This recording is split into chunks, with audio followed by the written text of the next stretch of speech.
안녕하십니까. 대구 신암동 우리 교회 용혜연 목사입니다. 성경 톡방송 88번째 시간으로 헬라어를 우선 공부해야 하는 이유라고 하는 제목으로 함께 은혜를 나누고자 합니다. 오늘 함께 나눌 본문의 말씀으로는 창세기 1장 24절로 28절 말씀을 보겠습니다. 창세기 1장 24절로 28절 제가 봉독하겠습니다. 하나님이 가라사대 땅은 생물을 그 종류대로 내되 육축과 기는 것과 땅의 짐승을 종류대로 내라 하시고 그대로 되니라. 하나님이 땅의 짐승을 그 종류대로 육축을 그 종류대로 땅에 기는 것 모든 것을 그 종류대로 만드시니 하나님 보시기에 좋았더라.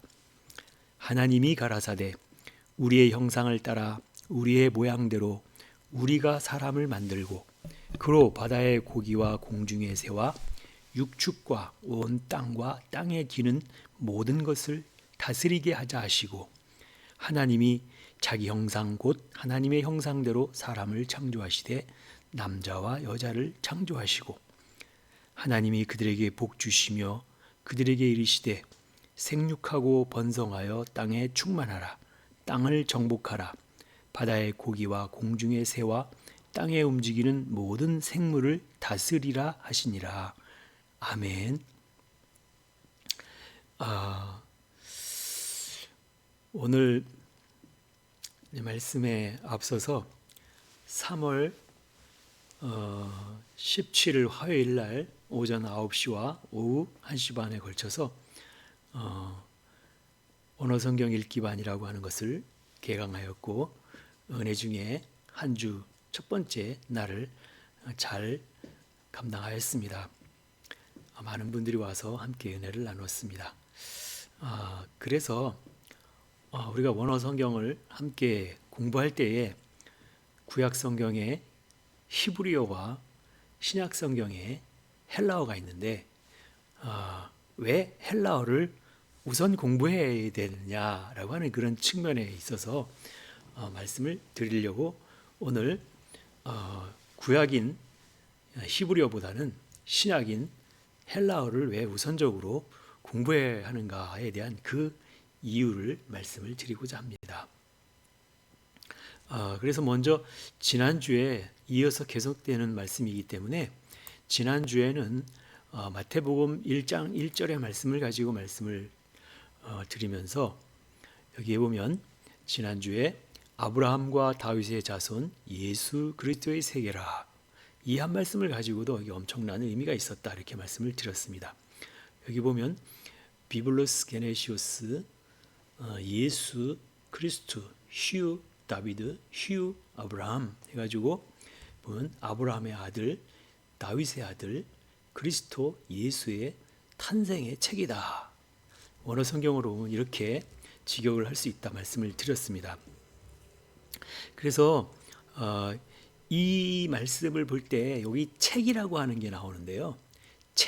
책이라고 하는 것은 비블로스면 여기 보면 비블로스가 여기 보면 껍질 또는 종이 책 이렇게 나오는데 비블로스가 책이라고 하는 뜻인데 책이라고 하는 것은 모든 것이 다 기록되었을 때를 책 이렇게 얘기를 한다.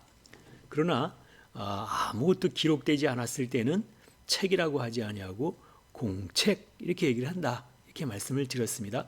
그래서 책과 공책의 차이점은 거기에 다 기록되었으면 책이 되어지고 아무것도 기록되지 않았으면 공책이다. 이렇게 말씀을 드릴 수 있다. 그랬습니다. 그런데 사람이 태어나면서부터 하나님의 말씀을 배우고 태어난 사람은 한 사람도 없다. 그러니까 사람이 태어나면 무조건 다 공책과 같다. 이렇게 말씀을 드렸습니다. 그렇기 때문에 이 공책과 같이 아무것도 쓰여지지 않는 그 노트에다가 하나님의 말씀을 기록해야 되는데 여기 보면 아브라함의 아들, 다윗의 아들, 그리스도 예수의 탄생의 책이라 이렇게 했을 때 여기 보면 아브라함의 그 모든 말씀을 다 따라온 그 아들로서 또 다윗의 그 모든 말씀을 다 따라온 아들로서 그 다음에 그리스도 예수를 다 소유하고 다 그래서 탄생이 되게 하여지는 그걸 다 소유할 때 책이 되어진다 이렇게 말씀을 드렸어요.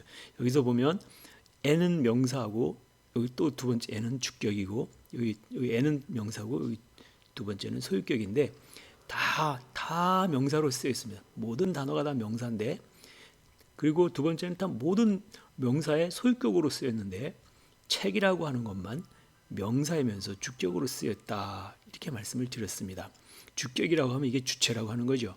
이 책이 주체이기 때문에 이 책이 되려고 하면 이 모든 것을 다 소유를 했을 때 여기서 주체가 되어지고 이것이 책이 되어진다. 그러니까 이 모든 말씀들을 다 따라와서 그래서 그리스도 여기도 소유하고 예수도 소유하고 그래서 탄생이 되어지는 거기까지가 되어서 다 기록되어지면 책이 되어진다라고 하는 것입니다. 그렇게 말씀을 드렸기 때문에 여기에 나오는 그 모든 말씀을 다 어디다 기록해야 되느냐. 물론 우리가 갖고 다니는 종이로 만든 종이 성경책이 있는가 하면 그 성경이 다 그 성경은 직접적으로 나와 관련이 없는 물론 내가 보면 뭐 관련이 있는지는 몰라도 나와 하나님의 말씀이 관련이 있으려면 종이에 기록된 말씀이 아니라 내 마음판에 모든 말씀이 다 기록되었을 때 그때를 갖다가 이제는 신비에 새긴 책이 된다 이렇게 말씀을 드릴 수 있다라고 말씀을 드렸습니다. 그래서 종이에 기록된 것이 아니라 내 마음판에 기록되어지고 다 새겨졌을 때 내 안에 생명책이 이제 쓰여지게 되어진다라고 하는 그런 말씀을 드렸습니다. 그래서 내 안이라고 하면 내 마음판에 하나님의 모든 말씀이 다 기록되어지면 그때를 생명책이다 이렇게 말씀을 드렸으니까 계시록 20장 15절에 보면 누구든지 생명책에 기록되지 못한 자는 불못에 던져지리라 그랬어요.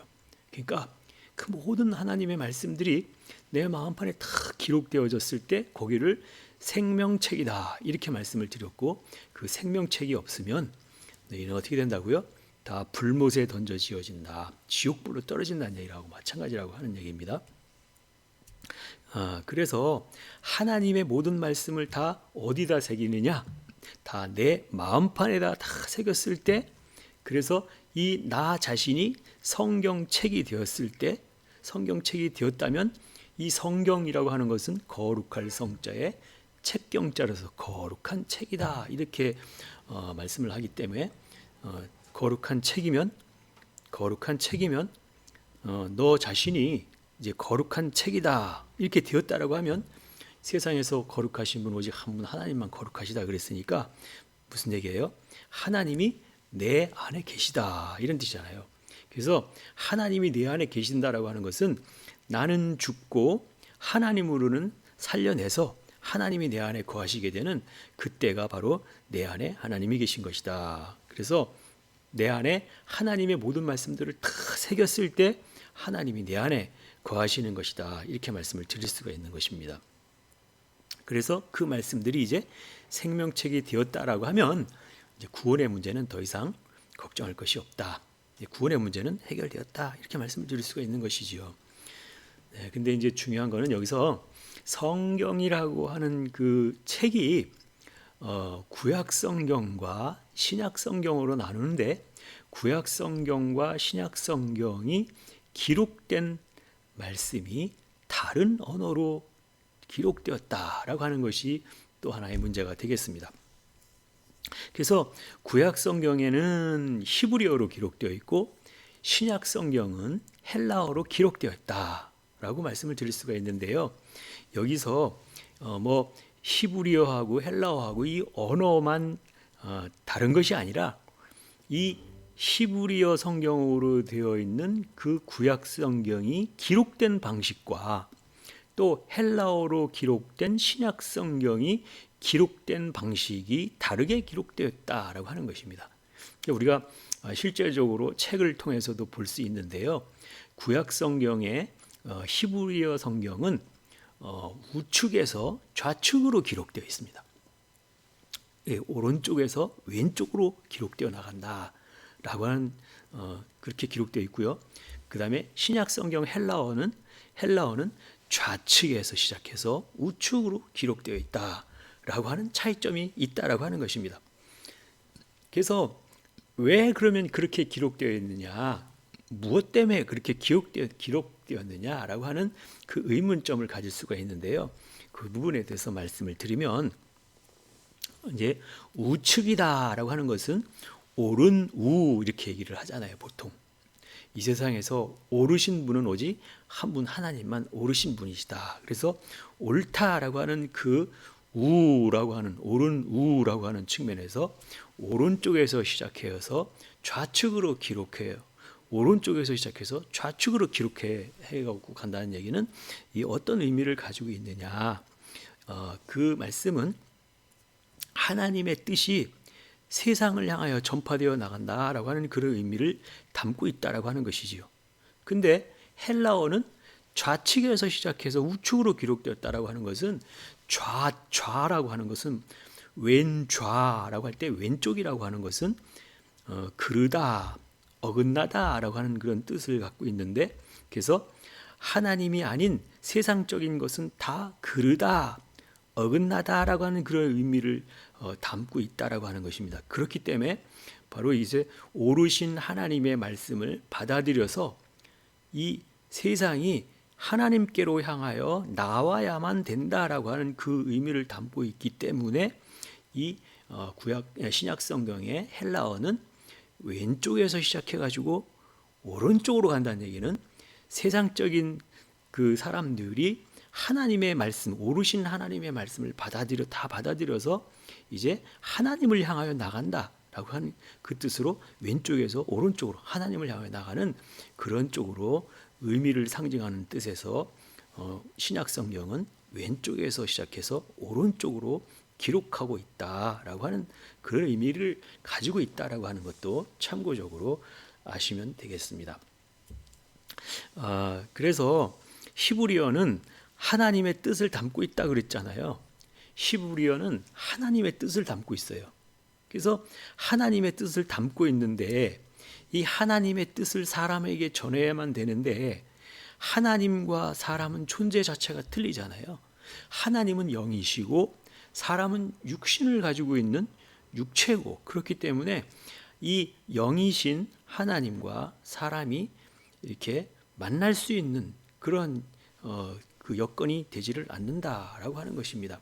그러나 하나님의 뜻을 사람에게 증거해야 되고 전해야만 되는데 이렇게 존재 자체가 다르기 때문에 그 어떤 문제가 있냐면요. 이제 출애굽기 33장 20절에 나오는 말씀을 보니까 또 가라사대 네가 내 얼굴을 보지 못하리니 나를 보고 살 자가 없음이니라. 이 말씀은 모세가 여호와 하나님의 얼굴을 좀 보고 싶습니다.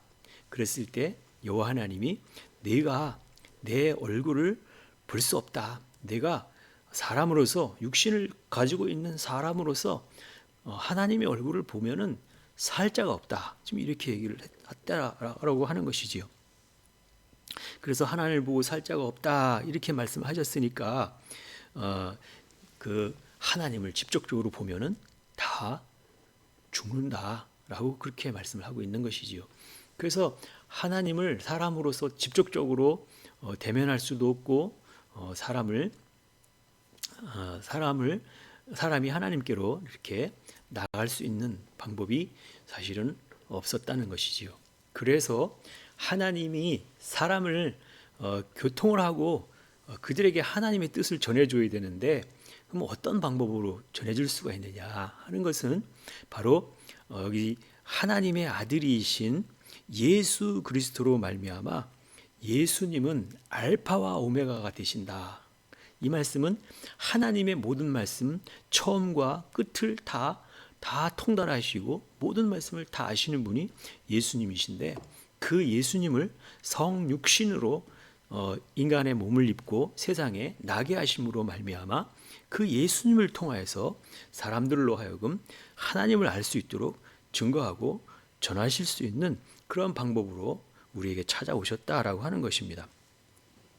그래서 예수님이 성육신하심으로 이 땅에 보내주신 그 일로 인하여서 신약 성경은 바로 뭘 기록해놨느냐? 예수님에 대한 것과 예수님의 행적에 대한 것을 기록해 놓았다라고 하는 말씀입니다. 신약 성경은 무엇으로 기록되어 있느냐? 신약 성경은 헬라어로 기록되어 있다라고 하는 것입니다. 그래서 원래는 구약 성경은 히브리어로 기록되어 있는데 히브리어는 하나님의 뜻을 기록해 놓으신 것인데 하나님의 뜻을 사람들에게 다 증거하고 전하려고 할 때에 하나님께서 사람들에게 물론 구약 성경인 히브리어로 된 기록된 말씀을 주시기는 주셨는데 그 말씀은 하나님의 기록된 말씀이고 하나님의 뜻을 기록해 놓은 말씀인데 사람으로서는 아무리 보아도 그것을 하나님의 뜻을 온전하게 다 알 수 있는 것은 아니었다라고 하는 것입니다. 비근한 예로 하나님의 뜻과 사람의 생각은 다를 수밖에 없다라고 하는 것입니다. 무슨 얘기냐면요. 헬라어 단어 중에 엘코마이라고 하는 단어가 있어요. 엘코마이라고 하는 단어가 있는데 그 단어는 뜻이 오다 또는 가다라고 하는 두 뜻이 동시에 있다라고 하는 것이죠. 그래서 엘코마이 할 때 오다 가다라고 하는 뜻은 온다는 것과 간다는 것은 정반대의 뜻이잖아요. 근데 동시에 엘코마이라고 하는 그 단어가 한 단어임에도 불구하고 오다 또는 가다라고 하는 동시에 두 단어의 의미가 이렇게 있다라고 하는 것은 어떤 의미냐면 한 단어이지만 하나님 편에서의 이해할 때와 사람 편에서 이해할 때가 그 뜻이 달라질 수밖에 없다라고 하는 것이죠.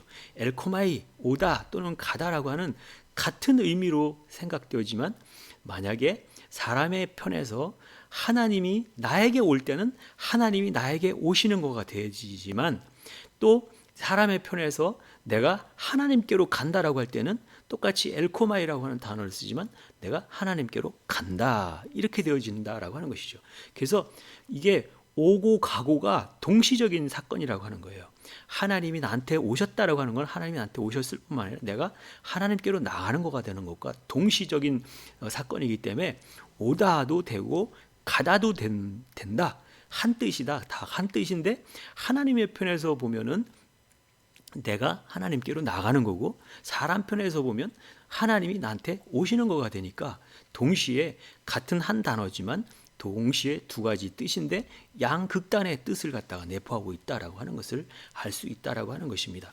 그래서 성경을 갖다가 원어를 갖다가 볼 때에도 하나님의 입장에서 보느냐 아니면 사람의 입장에서 보느냐에 따라서 사람의 입장에서 볼 때는 사람 편에서 생각하기 때문에 사람이 자기 좋은 대로 생각하고 자기 좋을 대로 번역을 하기 때문에 사람의 입장에서 보면은 사람으로서는 그게 좋은 일 같으나 하나님의 입장에서 볼 때는 사람에게 안 좋은 일이 될 수도 있다라고 하는 것입니다.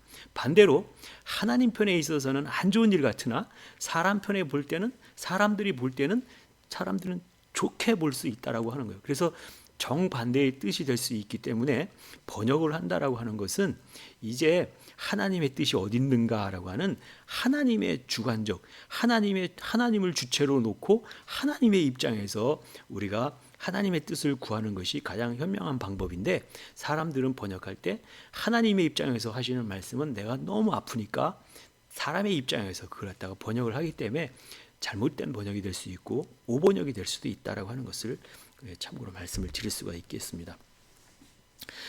그렇기 때문에 여기서 이제 그 모든 것을 이제 알파와 오메가가 됐다라고 하는 것은 하나님 편에서 모든 말씀들을 다 처음과 끝이 되고 알파와 오메가가 되시고 시작과 끝이 되신 그 모든 것을 과정을 다 알고 통과하고 오신 그분이 바로 예수님이시다라고 하는 것을 우리가 다 아는 바고 인정하는 바입니다.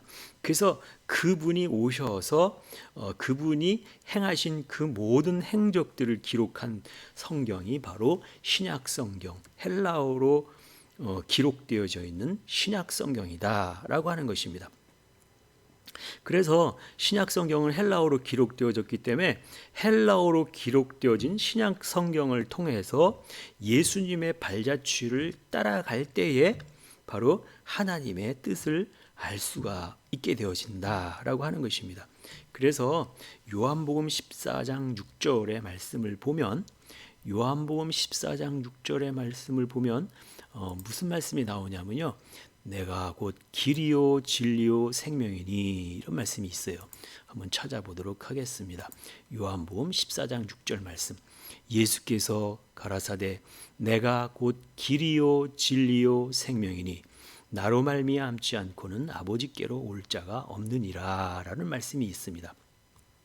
예수님이 말씀하신 것이니까 예수님이 말씀하시되 내가 곧 길이요. 그러니까 예수님이 하나님 아버지께로 가는 길이다.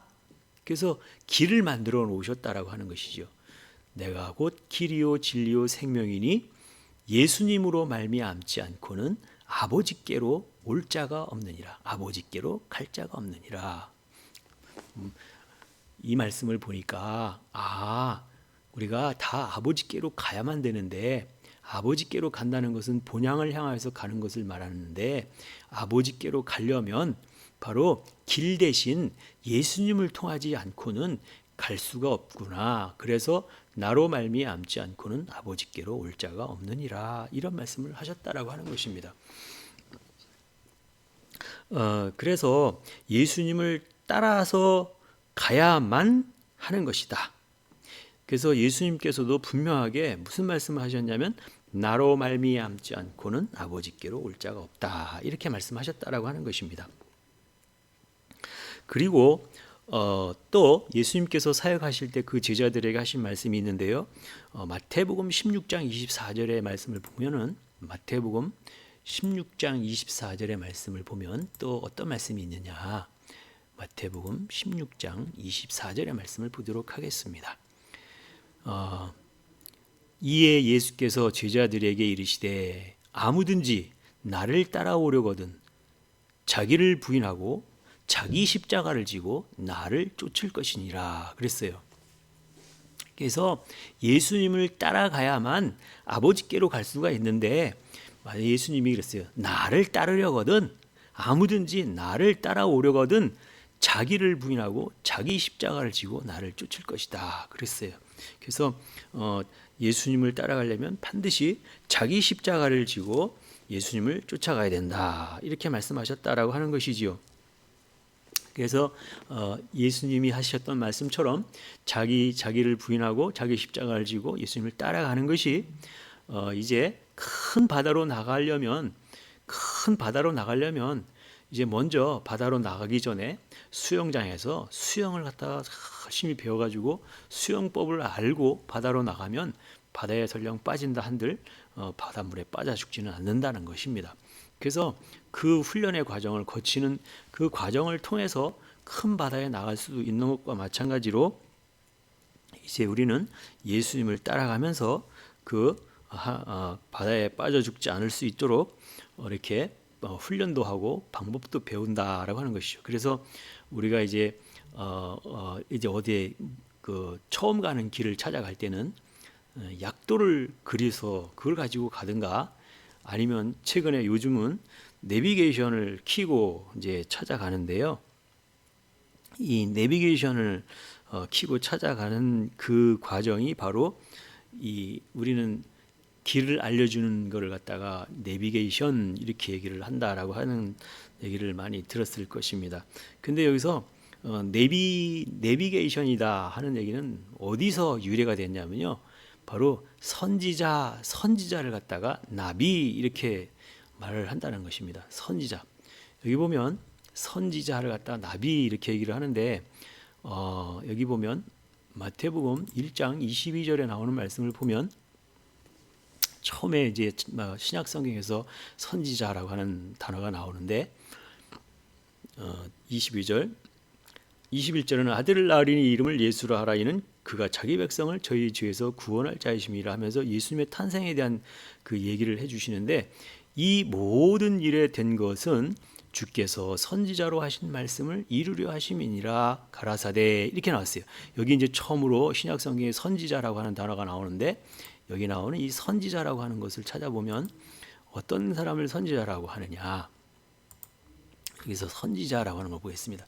보니까 22절 선지자가 나와 있어요.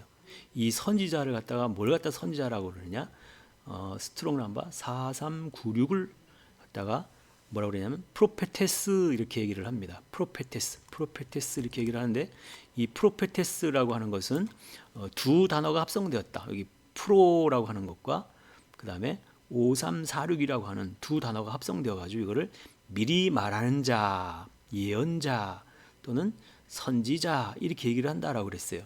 프로페테스를 갖다가 선지자 이렇게 얘기를 한다라고 얘기를 했습니다. 그래서 이 프로와 5346이라고 하는 걸 찾아보도록 하겠습니다. 그러면 프로라고 하는 걸 먼저 찾아보면 프로라고 하는 걸 찾아보면 4253이 프로라고 하는 것입니다. 4253 프로라고 하는 것은 전에, 앞에 이런 뜻이죠. 그러니까 앞에, 전에 이런 게 이제 프로라고 하는 뜻이고, 그 다음에 페미 5346이라고 하는 것을 5346이라고 하는 걸 찾으면 페미인데요. 이 페미가 말하다, 선언하다 이런 뜻입니다. 그러면 프로는 전에, 앞에 이런 뜻이고, 페미는 말하다, 선언하다 이런 뜻이고, 두 단어가 합성됐다고 그랬으니까 전에 말하다, 앞에 말하다 이런 뜻이잖아요. 그 앞에 있는 것을 말했다라고 하는 것이잖아요. 그걸 갖다가 미리 말하는 자 이렇게 해서 그걸 선지자 이렇게 얘기한다라고 하는 것이죠. 그러니까 이 선지자라고 하는 것은 미리 그 앞에 있는 것을 다 알기 때문에 앞에 있는 것을 그 뒤에 있는 사람들한테 이렇게 말해줄 수 있는 거죠. 그래서 앞에 말하다. 그러니까 그 뒤에 있는 사람들은 잘 모르니까 그 사람 앞에다 이렇게 말을 해주면 그게 예언하는 것이 되어지고 미리 말해주는 것이 되어진다라고 하는 그런 뜻을 가진 것이 바로 선지자. 우리는 이렇게 말을 한다는 것입니다. 이 선지자라고 이렇게 말하는데, 이 선지자를 갖다가 여기는 프로페미, 이 헬라어로다가는 프로페테스 이렇게 얘기를 하고, 이 이제 구약 성경에도 선지자가 나오는데, 구약 성경의 선지자는 나비 이렇게 얘기한다. 나비. 구약 성경에 찾아가서 여기 구약 성경에서 5030을 찾으면 바로 이것도 선지자라고 하는 단어가 나오는데요. 여기 보면 대언자, 선지자 이렇게 나오잖아요. 구약에는 이 선지자를 갖다가 나비 이렇게 이런 단어가 있다라고 하는, 나비라고 하는 단어가 선지자 이렇게 우리는 말하고 있어요. 그래서 우리가 보통 이제 길을 잘 모르는 길을 갈 때 내비게이션을 켜고 간다 할 때 이 바로 나비라고 하는 게 바로 선지자, 그러니까 미리 아는 것을 가르쳐 주는 것 같다. 선지자 이렇게 얘기를 하듯이 그걸 갖다 우리는 나비가 선지자인데, 우리를 갖다 거기서 어근이 와서 내비게이션 이렇게 얘기를 한다라고 하는 것입니다. 그래서 앞에 있는 것을 미리 알려주는 자를 갖다가 선지자 이렇게 얘기를 한다라고 하는 것이지요. 그래서 마태복음 1장 22절에서 뭐라고 얘기했냐면, 이 모든 일에 된 것은 주께서 선지자로 하신 말씀을 이루려 하심이니라 그랬어요. 어떤 일이요?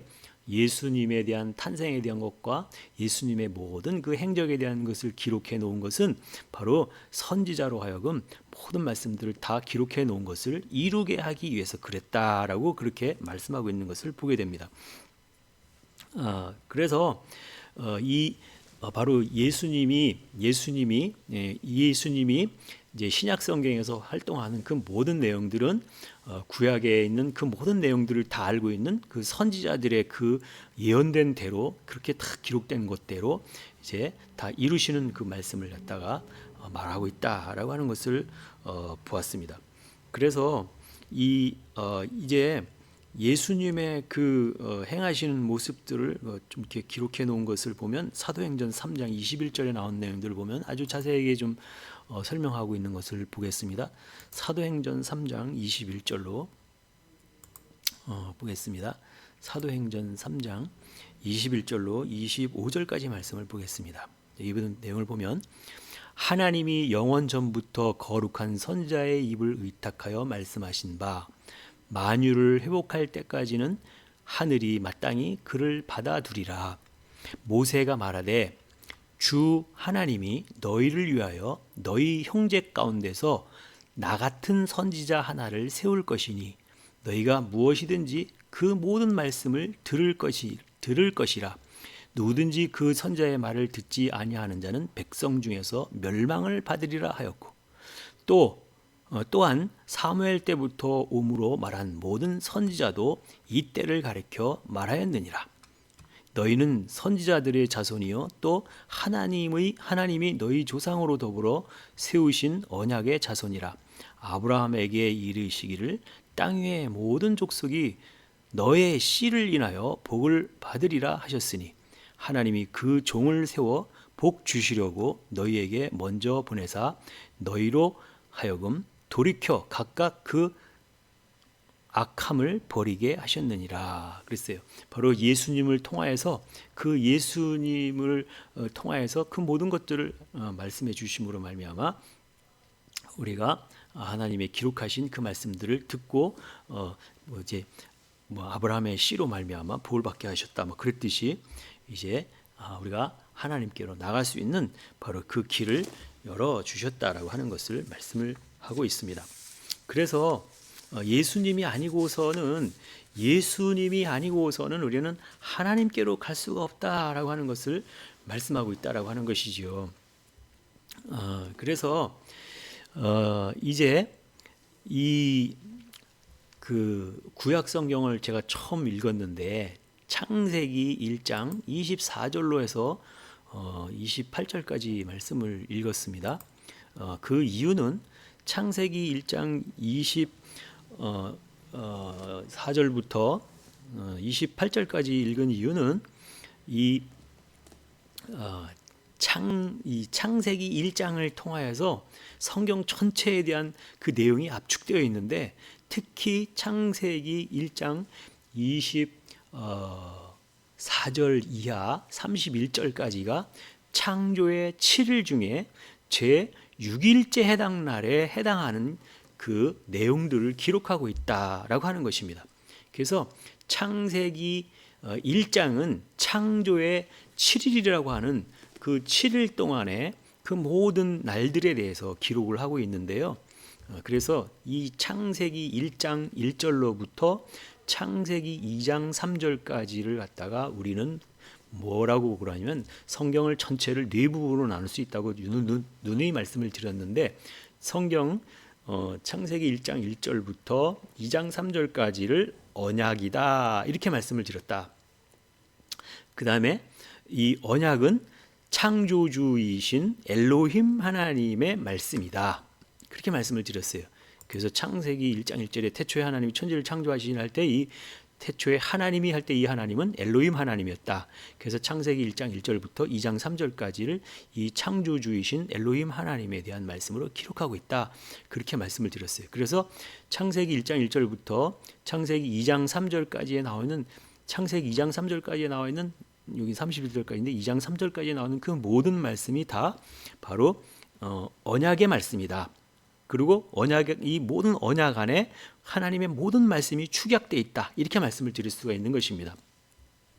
그래서 창세기 1장 1절로 2장 3절까지에 나와 있는 그 내용 전체를 가지고 이제 다시 구약과 신약과 성취라고 하는 또 세 부분으로 나눌 수 있다. 이렇게 말씀을 드리는 거예요.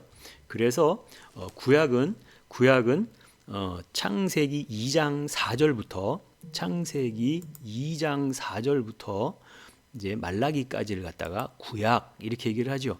왜 2장 4절부터냐면 여기 2장 3절까지는 그냥 하나님이 일곱째 날을 복주사 거룩하게 하셨으니 하면서 하나님 엘로힘 하나님이 나오고, 창세기 2장 4절부터는 여호와 하나님이라고 하나님의 이름이 다른 이름이 나오기 때문에 창세기 2장 4절로부터 말라기까지를 여호와 하나님이 주체가 되는 구약 성경이다 이렇게 말씀을 드렸습니다. 그리고 이제 신약 성경이라고 하는 것은 신약 성경이라고 하는 것은 마태, 마가, 누가, 요한복음이라고 하는 사복음서를 갖다가 예수님과 예수님의 행적에 대한 것을 기록하는 것을 갖다가 신약 이렇게 말씀을 드렸어요. 그리고 사도행전부터 유다서까지를 갖다가 성취, 이제 구약의 약속과 신약의 약속의 말씀들을 이제 다 이루시는 그런 것을 성취의 과정을 갖다 기록한 것이 성취다. 이렇게 해서 이 신약 때에는 예수님의 행적을 기록했으니까 바로 예수 그리스도에 대한, 예수 그리스도가 핵심이고 예수 그리스도에 대한 말씀이 계속해서 나오고 있습니다. 그리고 성취에 가서는 바로 성령 하나님에 대해서 말씀하고 있다. 성령 하나님이 나온다. 그래서 이제 성경을 크게 네 부분으로 나누면 언약과 구약과 신약과 성취라고 나누는데, 언약은 엘로힘 하나님, 구약은 여호와 하나님, 신약은 예수 그리스도, 그 다음에 성취는 하교스 푸니마, 성령 하나님, 이렇게 말씀을 드릴 수가 있다라고 하는 것입니다. 그래서 자세한 것 율법과 복음과 계시, 지식과 지혜와 명철, 소망과 믿음과 사랑, 비밀과 비유와 계시, 그렇게 해서 말씀을 계속해서 드렸는데 자세한 것은 예전에 말씀을 드렸습니다. 그래서 이 성경 전체를 갖다가 크게 나누면 하나님의 이름을 중심으로 해서 언약과 구약과 신약과 성취로 나누지만, 이 성경 전체를 갖다가 창조의 7일이라고 하는 개념으로 나눌 때는 다시 7 부분으로 나눌 수 있다라고 하는 것입니다. 창세기 1장 1절부터 2장 3절까지의 말씀을 갖다가 근거로 해서 창세기 2장 4절부터 창세기 5장까지에 나오는 그 말씀은 누가 주인공이냐? 바로 아담이라고 하는 바로 이 사람이 주인공이다. 창세기 5장까지는 아담, 그 다음에 여기가 첫째 날이다라고 하는 것입니다. 그 다음에 둘째 날에 해당되는 것은 창세기 6장부터 창세기 11장까지에 해당되는 부분인데, 이 부분의 핵심되는 여기 나오는 인물은 노아라고 하는 인물이 나오고 있습니다. 여기가 둘째 날에 해당되는 날이다. 셋째 날에 해당되는 날은 창세기 12장부터 창세기 50장까지. 여기는 누가 나오느냐? 여기는 아브라함이라고 하는 그 이름이 나온다. 그래서 셋째 날에는 아브라함에 대한 말씀이다. 그 다음에 넷째 날이라고 하는 것은 출애굽기부터 신명기까지. 원래 모세오경 하면 창출래 민신 이렇게 5건을 갖다 말하는데, 이제 이 넷째 날에 해당되는 때가 바로 출애굽기 1장 1절부터 신명기까지를 갖다가 모세라고 하는 그 핵심 인물로 그래서 기록되었다. 그래서 넷째 날은 모세라고 하는 그 이름이 바로 핵심 인물이다. 그 다음에 다섯 번째 날이라고 하는 것은 바로 이 여호수아서부터 말라기까지를 갖다가 다섯 번째 날이다. 이렇게 얘기를 한다라고 하는 것입니다. 그래서 여호수아부터 말라기서까지를 보면, 여호수아서부터 말라기까지를 보면 다 선지자들이 나온다고, 그래서 여기를 갖다가 선지자들이 핵심 인물이다 이렇게 말씀을 드리는 것입니다. 그래서 선지자 하면 처음엔 그 여호수아가 나오고, 그다음에 그 사무엘상, 사무엘하, 열왕기상, 열왕기하 해서 계속해서 많은 선지자들의 이름이 나오고 있는 것을 보게 됩니다. 그래서 이때를 다섯째 날에 해당된다 이렇게 말씀을 드리는 거예요. 그래서 이 구약 성경이 끝나는 말라기서까지가 바로 이제 선지자들이 나오고 있으니까 이때까지를 다섯째 날이다, 선지자의 때다 이렇게 말씀을 드리는 것입니다. 그리고 이제 여섯째 날이라고 하는 것은 바로 언제가 여섯째 날이냐? 바로 예수님의 행적을 기록해 놓은 예수라고 하는 예수 하나님, 예수 그리스도가 나오는 그때가 바로 여섯째 날이다라고 하는 것입니다. 여섯째 날. 그래서 여기 사복음서를 갖다가 여섯째 날, 또 여기 핵심 인물로는 예수라고 하는 이름이 핵심 인물이다라고 하는 것입니다. 그리고 일곱째 날이라고 하는 것은 사도행전부터 이제 사복음서가 지나고 나면 이제 사도행전이 나오는데 사도행전부터 유다서까지를 갖다가 바로 일곱째 날에 해당된다라고 하는 것입니다. 그래서 유다서라고 하면은 이제 요한계시록 바로 앞에 있는 거기까지가 이제 유다서인데 유다서까지를 갖다가 우리는 바로 사도들의 행적을 기록해 놓은 그 부분들이기 때문에 여기를 뭐냐면 사도가 핵심이다.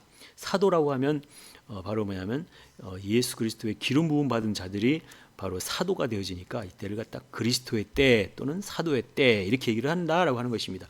그래서 창세기 1장에 기록되어 있는 말씀을 갖다가 전체적으로 구약과 신약과 성취로 펼쳐놓은 그 날들이 첫째 날이 창세기 2장 4절부터 시작해서 이제 맨 마지막 요한계시록 말고 그 앞에 유다서까지를 이제 7부분으로 나눠서 첫째 날부터 일곱째 날까지 그렇게 말씀을 드렸고, 그래서 그 범위를 말씀을 쭉 드렸습니다.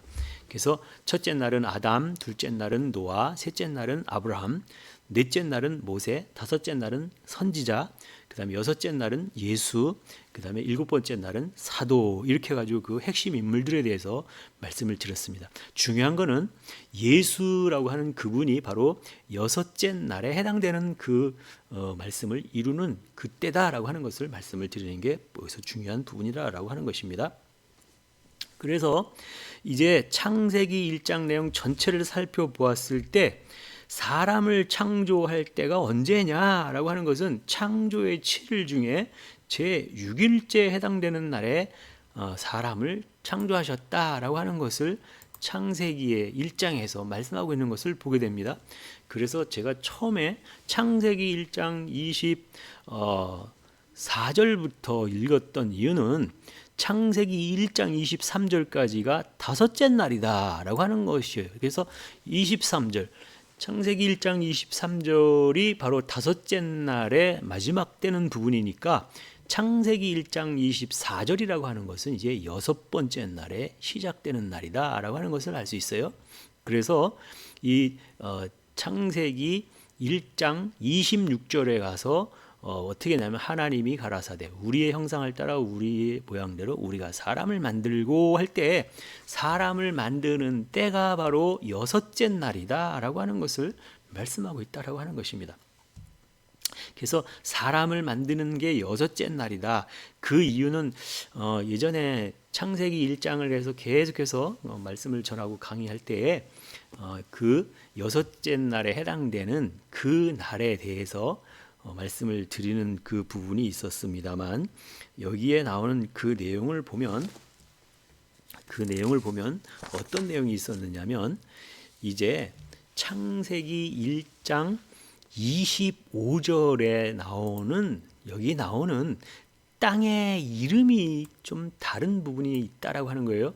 그래서 이 창세기 1장 25절에 처음으로 아담아 땅에 기른 것이 나왔다라고 하는 부분이 있어요. 창세기 1장 25절에 보면 여기에 보면 에레츠 땅도 있어요. 에레츠 땅. 여기 보면 에레츠 땅이죠. 창세기 1장 1절부터 있었던 에레츠 땅도 있었는데 이 에레츠 땅이 이제 에레츠 땅이 물이 다 말라서 마른 땅이 되었을 때를 얍바사, 그래서 얍바사 땅을 내가 에레츠 땅이라고 여겨줄게 이렇게 하고 나서 이제 에레츠가 얍바사가 다시 에레츠 땅으로 여겨줬다 이렇게 해가지고 계속해서 그 하나님의 말씀으로 온전하게 이루어지는 그 과정을 또 계속 보면 얍바사 땅에서 이제 아담아 땅으로 그렇게 되어지는 그 첫 부분이 바로 창세기 1장 25절에 여기 땅에 기는 것이 있다 할 때 이 땅 할 때 기는 것이 나오는 그 땅이 바로 어떤 땅이었느냐? 바로 여기가 아다마 땅이었다라고 말씀을 드렸습니다. 여기 아다마 땅. 아다마라고 하는 것은 여기에 불따, 이 땅은 땅인데 어떤 땅이냐? 불금에서 시작되었, 유래되었다. 불따, 붉은 땅이 되었다라고 하는 것은 이제 불따라고 하는 것은 이사야서 1장 18절에 너희 죄가 주홍 같을지라도 너희 죄가 지롱 같을지라도 내가 흰눈같이 해주겠다, 양털같이 해주겠다, 그런 말씀이 있었어요. 이게 불따라고 하는 것은 죄가 점점 많이 알아져 가지고 죄가 관영하게 되었을 때 그때를 갖다 붉어졌다, 붉은 땅이다, 그렇게 붉은 것이 나왔을 때에, 그러니까 죄를 알게 되었을 때래야 이제 그 사람을 만들 수 있는 이제 기본이 만들어졌다라고 하는 것입니다. 그래서 이 사람을 만들 수 있는 그 때가 바로 6번째 날에 해당되는 그때 아다마라고 하는 그 아다마 땅이라고 하는 붉은 땅이 만들어졌을 때에 비로소 사람을 만들 수 있는 그런 이제 때가 되었다라고 하는 그 부분을 말씀드리기 위해서 창세기 1장 24절부터 31절까지가 6번째 날인데 25절에 처음으로 아다마 땅에 기는 것이 나왔다, 이렇게 말씀을 드렸고, 그래서 25절에서 이제 드디어 하나님이 가라사대 우리의 형상을 따라 우리의 모양대로 우리가 사람을 만들고 그로 바다의 고기와 공중의 새와 육축과 온 땅과 땅에 기는 모든 것을 다스리게 하자 하시고 했었던 창세기 1장 26절의 말씀이 나온다라고 하는 것입니다. 그런데 여기서 중요한 것을 또 말씀을 드리면 창세기 1장 26절에 하나님이 가라사대 우리의 형상을 따라 우리의 모양대로 우리가 사람을 만들고 할 때 우리는 여기서 이미 만들었고로 생각을 하는데요. 보겠습니다. 여기 보면 하나님이 가라사대 우리의 형상을 따라 우리의 모양대로 우리가 사람을 만들고, 우리가 사람을 만들고 할 때 여기가 바로 만들고라고 하는, 여기가 뭐 아싸 창조의 세 가지 단어가 있는데 아싸 창조가 있는데 이 아싸 창조 이거는 만들다 이런 뜻인데, 여기는 이미 만들었다가 아니라 동사, 칼동사, 미완료, 이건 1인칭 복수로 돼 있다. 미완료죠. 미완료라고 하는 것은 다 만들어진 상태가 아니고 아직까지는 안 만들어졌다는 얘기잖아요. 그러니까 무슨 얘기냐면 사람을 만드시려고, 이런 뜻이죠. 아직 만들어진 건 아니잖아요. 사람을 만드시려고 그랬죠. 그리고 나서 27절에 가서는 무슨 얘기냐면 하나님이 자기 형상 곧 하나님의 형상대로 사람을 창조하시되 남자와 여자를 창조하시고 그랬어요. 하나님이 자기 형상 곧 하나님의 형상대로 사람을 창조하시되 남자와 여자를 창조하시고 그랬어요. 여기는 남자와 여자를 만들었다 할 때 여기 보겠어요. 여기는 만들었는지 안 만들었는지 한번 보겠습니다. 창세기 1장 27절에 와서는 자기 형상 곧 하나님의 형상대로 사람을 창조하시되 그랬어요. 여기 보면 창조하시고 사람을 창조하시고 남자와 여자를 창조하시고 할 때 동사 칼동사 AMZS라면 여기 A라고 하는 것은 완료라고 하는지 완료가 됐다라고 하는, 그러니까 여기는 남자와 여자라고 하는 것은 이미 다 만들었다라는 거죠. 근데 남자와 여자는 이미 만들었다라고 하는 것이지만 여기에 26절에서는 아직 우리가 사람을 만드시려고 했고 27절에 와서는 남자와 여자는 만드시고 그랬어요. 그리고 나서 28절에 하나님이 그들에게 복 주시고 그들에게 이르시되 생육하고 번성하고 땅에 충만하라, 땅을 정복하라, 바다의 고기와 공중의 새와 땅에 움직이는 모든 생물을 다스리라 하시니라 하시면서 그들에게 뭘 주셨냐면요, 복을 주셨다. 어떤 복을 주셨느냐? 생육하고 번성하고 충만하고 그다음에 땅을 정복하고 그다음에 다스리는 복을 주셨다라고 하는 말씀입니다. 그래서 이 말씀을 보니까 이제 창조하셨다라고 하는 것은 뭘 창조하셨냐면 남자와 여자는 창조하셨다 이렇게 말씀하셨어요. 완료형으로. 그래서 남자와 여자는 다 창조된 상태인데 여기서 그래서 그들에게 복을 주셔서 생육 번성 충만 정복 다스리는 복을 주셨다 그렇게 말씀을 하시고 나서 이제 이제 창세기 2장으로 넘어가잖아요. 창세기 2장으로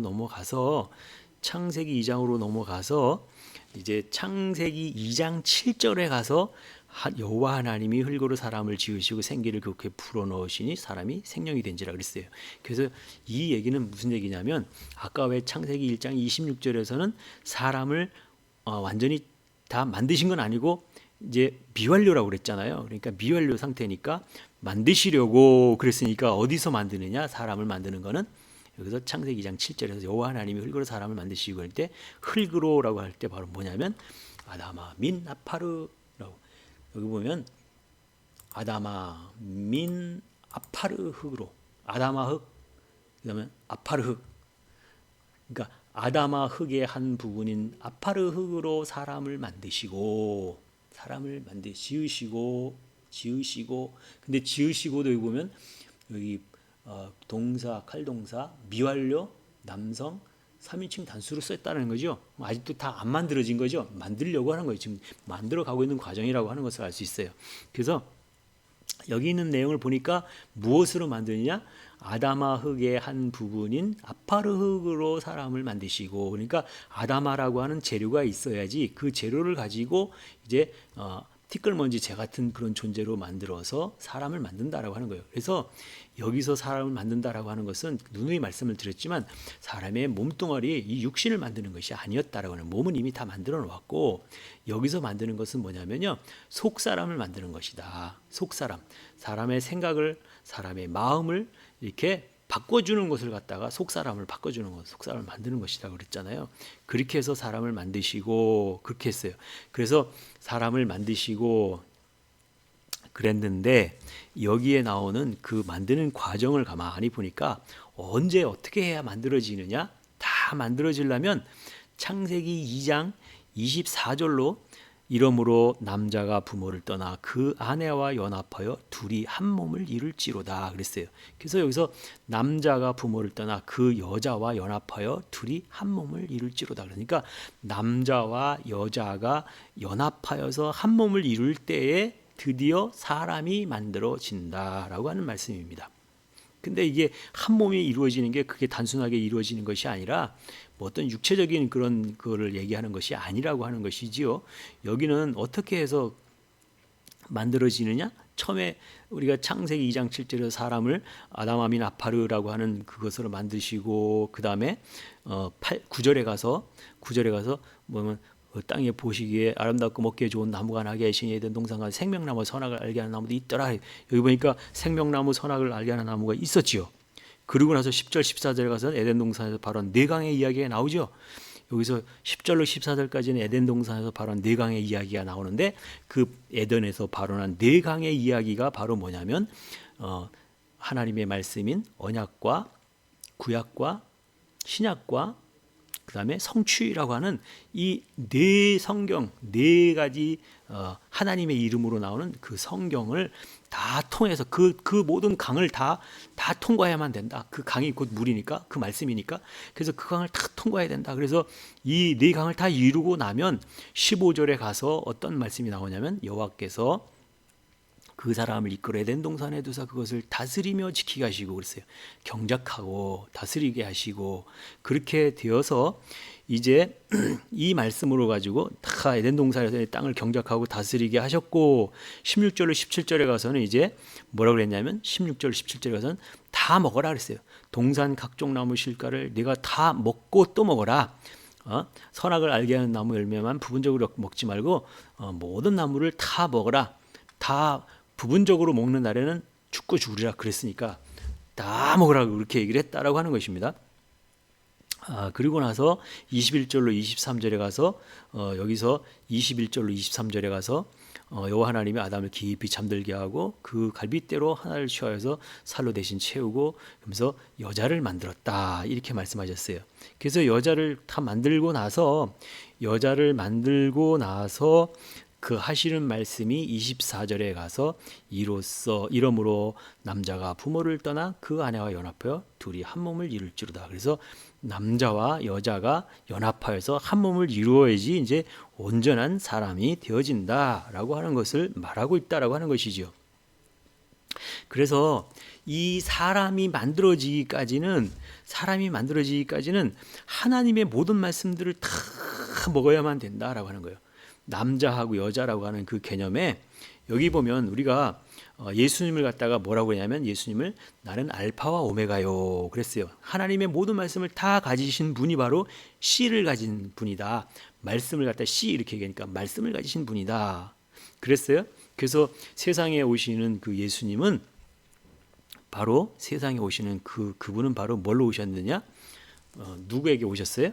동정녀 마리아에게로 오셨다. 그래서 여자에게서 여자로부터 오셨죠. 그래서 이 여자로 왔다는 얘기는 이제 하나님의 모든 여호와 율법의 말씀, 씨의 말씀을 가지고 또 예수님의 그 율법의 복음의 말씀을 다 가지고 그러니까 율법과 복음이라고 하는 그 모든 말씀들을 가지고 온전하게 다 이루었을 때 온전한 사람을 만들 수가 있다. 이렇게 되는 거죠. 그래서 예수님은 알파 오메가 대신 씨를 가진 그런 분이기 때문에 예수님을 갖다가 뭐라고 그러냐면 만인의 신랑으로 오셨다. 이렇게 얘기를 하는 거잖아요. 그래서 예수님은 신랑이시고 신랑 대신 예수님과 우리는 다 뭐냐면 그분의 신부다 그랬어요. 그러니까 신랑 대신 예수님, 그다음에 신부 대신 신부되는 우리가 그 남자와 여자가 온전하게 하나를 이루었을 때 온전한 사람을 이룬다라고 하는 말씀을 하고 있다라고 하는 것이죠. 그래서 이제 그렇게 되기 위해서는 바로 사람이라고 하는 나가 우리가 나무인데 우리가 사람이 나무인데 왜 사람이 나무냐 그러고 또 어떤 사람이 얘기하는 사람이 있더라고요. 왜냐하면 에덴 동산에도 생명나무가 있었고 또 선악을 알게 하는 나무가 있었잖아요. 생명나무 할 때 바로 예수님을 갖다 생명나무 이렇게 하듯이 나무 하면 바로 사람을 나무라고 하니까 그 이제 나무는 나무인데 이 나무 바짝 마른 나무가 그 나무에 예수님이 십자가에 달렸듯이 예수님이 그 나무에 달리는 그 모습을 통하여서 십자가에 달린 예수님의 모습이 바로 뭐냐면 십자가에 달린 나에게 달려서 십자가에 달려서 이제 창으로 물과 피를 탁 쏟고 돌아가시는 그 예수님의 모습 속에서 뭐 보냐면 물과 피를 쏟았다 하는 물은 곧 물의 말씀이고 피는 곧 생명의 말씀이잖아요. 그래서 그 모든 말씀들 물의 말씀과 생명의 말씀을 나에게 다 부어주셨을 때 그 말씀으로 인하여서 이제 우리가 예수님으로 인하여서 남자와 여자가 하나가 되어지는 그런 과정을 통해서 온전하게 살아난다. 사람으로 이제 만들어진다라고 하는 것입니다. 그래서 이 과정이라고 하는 것을 볼 때 사람을 창세기 1장에 나오는 사람을 몇째 날에 만들었느냐가 중요한데 창세기 1장에 나오는 거기에서 사람을 몇째 날에 만들었다고요? 제 6번째 날에 만들었다 그랬어요. 5번째 날이 지나고 여기 보면 23절에 5번째 날이 지나고 24절 이하 31절까지가 6째 날이니까 6째 날에 여기 보면 아담아 땅에 기는 것이 나타난 아담아라고 하는 흙이 있을 때에 창세기 1장 26절에 가서 하나님이 우리의 형상을 따라 우리의 모양대로 우리가 사람을 만들고 그러면서 사람을 만드시려고 해서 이제 27절에 가서 남자와 여자를 만드시고 그다음에 28절에 가서 복을 주시고 그래서 창세기 2장 24절에 가서는 그 남자가 그 부모를 떠나서 그 아내와 함께 온전히 한 몸을 이룰지리다 이렇게 했을 때 바로 뭐냐면 아내가 바로 여자잖아요. 그래서 이러므로 남자가 그 부모를 떠나 그 여자와 연합하여 둘이 한 몸을 이룰지로다 이렇게 해서 사람이 만들어진다 그랬으니까 바로 6째 날에 만들어지는 거죠. 사람이 6째 날을 갖다가 아까 뭐 어떤 얘기를 했냐면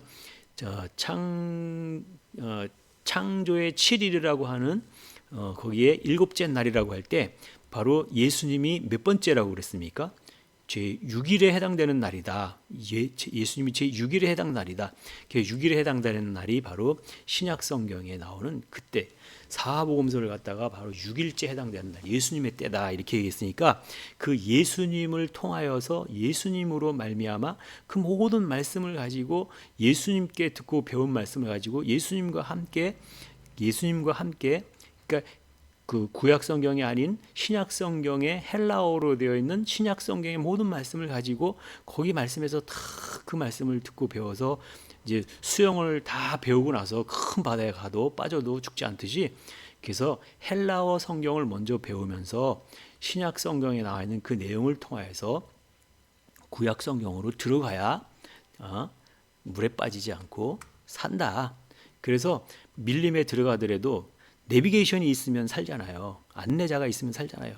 그 안내 역할을 하는 선지자 역할을 하고 내비의 역할을 하는 오늘날의 내비게이션 같은 일을 하는 바로 그분을 따라갈 때 우리는 헤매지 않고 길을 잃어먹지 않고 끝까지 갈 수가 있다라고 하는 그런 측면에서 볼 때, 여섯 번째 날에 사람이 만들어졌고 여섯 번째 날에 해당되는 분이 바로 성경 전체에서 6일에 해당되는 때가 바로 예수님이고, 그 예수님은 헬라어로 기록되어 있으니까 헬라어의 모든 말씀들을 통해서 하나님의 말씀을 듣고 배운 것을 가지고 길을 만들어서 찾아가는 바로 그것이 여섯 번째 날이고 예수님이고, 그래서 예수님과 함께 가면서 이루어서 그 앞에 첫째 날부터 5일째 해당되는 그 날들을 찾아가서 하나님께로 나아가는, 바로 아버지 하나님께로 나아가는 그 길을 통해서 찾아갈 수가 있게 되어진다라고 하는 것을 말씀을 드렸습니다. 그렇기 때문에 히브리어와 헬라어 중에 신약 성경의 말씀인 헬라어 성경으로 기록되어진 예수님의 그 모든 그 이후의 행적들과 그 예수님에 대한 그 말씀을 가지고 이제 헬라어를 통해서 하나님의 말씀을 충분히 듣고 배우고 이제 알아서 구약 성경인 히브리어 성경으로 들어가지 않으면 바로 수영을 배우지 않고 망망대해에 나갔다가 빠지면 수영 배우지 않고 갔다가는 빠져서 영영 헤어나오지 못하는 것 같은, 그래서 결국 물에 빠지게 되는 그러한 우를 범하게 되어진다라고 하는 것입니다. 그러므로 신약 성경을 통해서 나를 인도해 주시는 바로 내비게이션과 같은 안내자를 통하여서 들어가야만 된다라고 하는 말씀을 하시기 때문에 우리는 바로 헬라어를 우선적으로 공부해야만 된다라고 하는 것을 말씀을 드리게 되었습니다. 오늘은 여기까지만 말씀을 드리도록 하겠습니다. 감사합니다.